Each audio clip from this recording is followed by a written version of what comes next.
Hello guys, आज हम सीखेंगे कि एनईएफटी या आरटीजीएस के तहत आप ऑफलाइन पैसे दूसरे अकाउंट में किस तरह कर सकते हैं। आरटीजीएस और एनईएफटी के तहत हम ज़्यादातर इंटरनेट बैंकिंग का यूज़ करते हैं, लेकिन जनरली ज़्यादातर लोगों को इंटरनेट बैंकिंग के बारे में पता नहीं होता, या कुछ लोग इतने एजुकेटेड होते नहीं कि इंटरनेट चला सके और इंटरनेट बैंकिंग में के तहत आप वो खुद पैसे ट्रांसफ़र कर सके, या कुछ लोगों का अकाउंट नहीं होता है, या कुछ लोग इतने पढ़े लिखे नहीं होते हैं कि इस इंटरनेट बैंकिंग को यूज़ कर सकें। तो उस कंडीशन में एक ऑफ़लाइन तरीका है जिसमें आपको बैंक जाना होगा, कुछ एक फॉर्म लेके उसमें डिटेल भर के आप जिसके अकाउंट में भी पैसे ट्रांसफ़र करना चाहते हैं वो आप इस फॉर्म के भरने के बाद कर सकते हैं। तो हमारे पास एक पीएनबी का एक एनईएफटी आरटीजीएस का फॉर्म है, तो हम इसे भर के आपको दिखाएंगे कि अगर आपको ऑफ़लाइन तरीके से किसी के अकाउंट में पैसे जमा करना है तो आप किस तरह कर सकते हैं। यहाँ पास फॉर्म है, इसमें कुछ सारी एंट्रीज़ है। तो सबसे पहले आप देख लीजिए, ऊपर दिया है एनईएफटी आरटीजीएस ड्राफ्ट। सबसे पहले समझ लीजिए एनईएफटी आरटीजीएस के बीच में अंतर क्या है। अगर आपको किसी के अकाउंट में पैसे ट्रांसफ़र करना है और 2 लाख से कम है तो आपको एनईएफटी चूज़ करना है। अगर 2 लाख से ऊपर है तो आरटीजीएस के अंतर्गत आता है। तो ये हमारे पास फॉर्म है, अब देखते हैं क्या क्या भरना है। मैंने एक बात और बता दूं कि इसमें आप देख सकते हैं लिखा है strike down which is not applicable. ये एनईएफटी का भी फॉर्म है, आरटीजीएस का भी फॉर्म है। तो जो चीज़ लागू नहीं होता है उसको आपको काट देना है। जैसे हमको इस पर्ची में मैं आपको 12,000 रुपये ट्रांसफ़र करके दिखाऊंगा कि किसी दूसरे अकाउंट में अगर मैं 12,000 जमा करता हूँ तो मुझे क्या क्या एंट्रीज़ भरनी है। तो ये फॉर्म है, तो देखने से क्या क्या भरना है।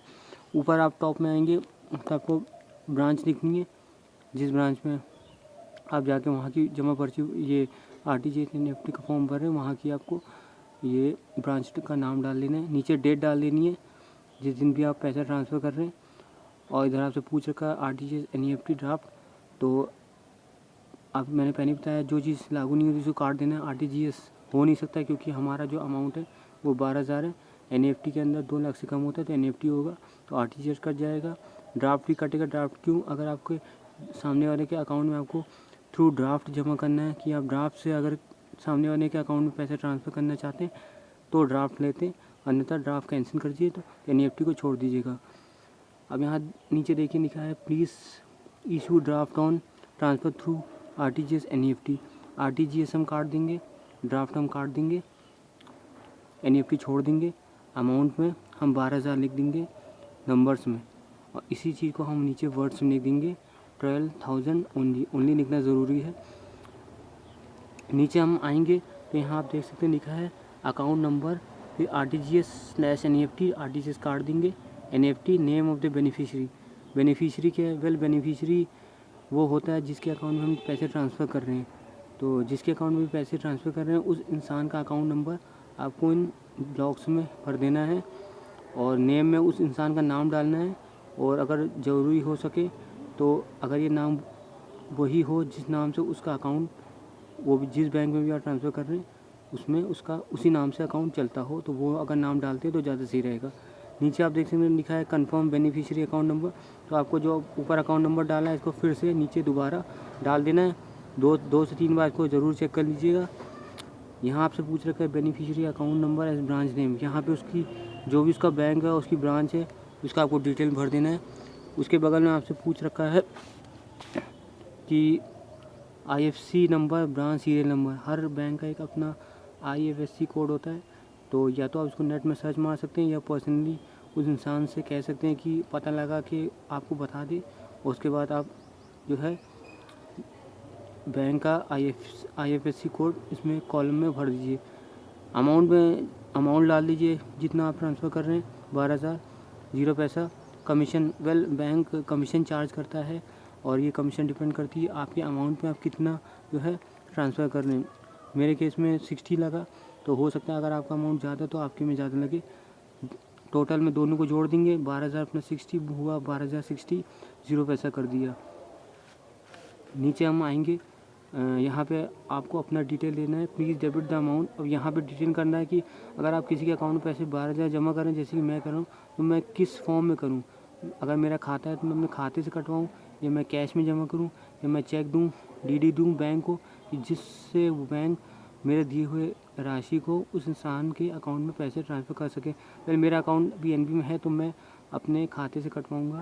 तो please debit the total amount of 12,000 to my saving fund, यानी कि बचत खाता से मेरे डेबिट कर लीजिए। अकाउंट नंबर में मैं अपना अकाउंट नंबर डाल दूँगा। अगर आपका अकाउंट नहीं है एसबीआई में और अगर आप कैश में जमा करना चाहते हैं तो इस कॉलम को छोड़ दीजिए। कैश में यहाँ 12,000 यहाँ पे लिखना है कैश के सामने। और अगर आप कैश भी नहीं देना चाहते, अगर आपके पास चेक है, ड्राफ्ट है, उस चेक और ड्राफ्ट के माध्यम से अगर आप बैंक को देना चाहते हैं कि वो चेक को पहले कैश करे फिर उसके अकाउंट में ट्रांसफ़र करे, तो वेल उस कंडीशन में आपको चेक की डिटेल इस कॉलम में भरनी होगी। नीचे कॉलम में आपको अपना साइन करना है, नाम डाल देना है, जो भी आपका नाम है, जिस नाम से आपका अकाउंट चलता है। आपका घर का एड्रेस डाल दीजिएगा, फ़ोन नंबर डाल दीजिएगा। टाइम ऑफ रिक्वेस्ट में जिस टाइम पे भी आप फॉर्म भर रहे हैं, घड़ी देख के उस टाइम को इसमें लिख दीजिएगा। अब एक्सट्रीम लेफ़्ट में आएंगे, यहाँ पे एक कस्टमर कॉपी है। अगर यहाँ पे ब्रांच पूछा है, जो भी ब्रांच में आप जाके एनईएफटी आरटीजीएस कर रहे हैं, उस ब्रांच का डिटेल डाल दीजिए, ब्रांच का नाम डाल दीजिए, डेट डाल दीजिए।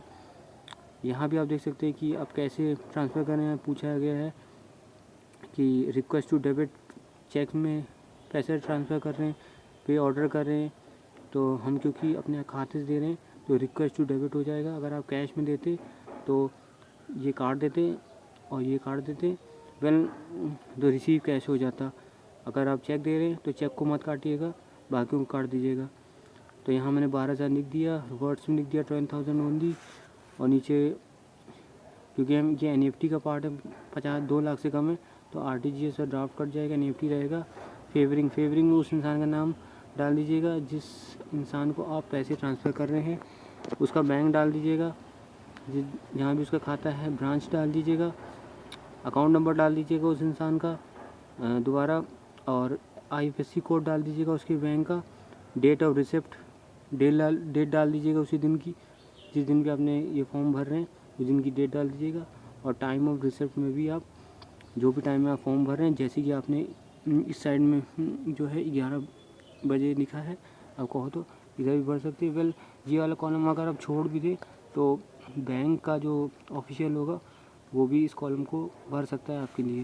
वेल अगर नीचे के पॉइंट ऑफ व्यू में है, यहाँ पे आप देख सकते हैं कैशियर ऑथराइज ऑफिसर। आप कैशियर के पास जाएंगे, वो अपना साइन करेगा, स्टैंप लगाएगा, इसको अप्रूव करेगा। वेल फॉर्म के अगर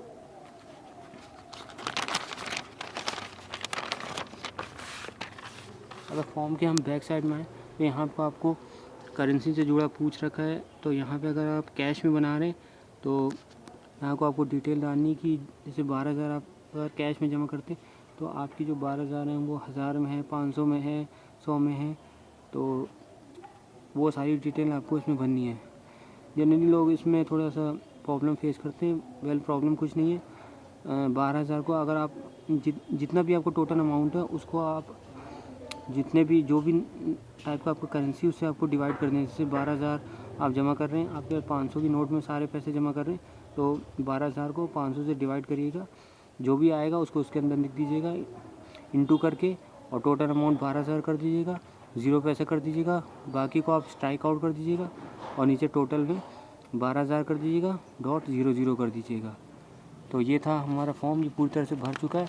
अब आप किसी भी कैश काउंटर में जाके इस फॉर्म को ले जाके जिसके भी अकाउंट में ट्रांसफ़र करना है ये आसानी ट्रांसफ़र हो सकता है, और मात्र 2 या 3 दिन के अंदर जिसको भी आप ट्रांसफ़र करना चाहते हैं उसके अकाउंट में ट्रांसफ़र हो जाएगा। तो वेल हमने आज सीखा कि एनईएफटी आरटीजीएस के फॉर्म किस तरह भरते हैं। आई होप आपको पसंद आया होगा। अगर पसंद आया तो प्लीज़ लाइक करिए, शेयर करिए, एंड थैंक्स फॉर वॉचिंग।